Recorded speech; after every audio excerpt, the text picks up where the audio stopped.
How to change iPhone to military time. Hello everyone, I am Bishaka and welcome to our channel.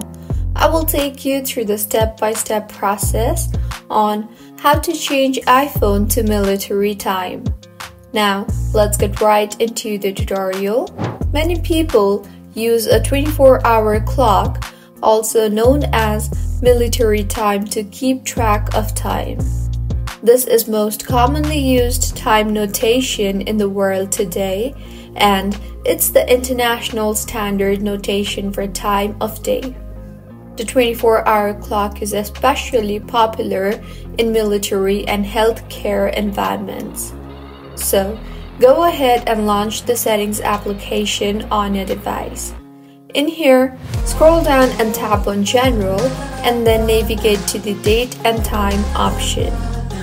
You will then see the option for 24-hour time. Go ahead and toggle on the button for 24-hour clock, and your iPhone will now display the 24-hour clock at the top of your screen and in the clock application as well. So, this is how you can change iPhone to military time. If you find this tutorial helpful, please like the video and do comment if you have any queries.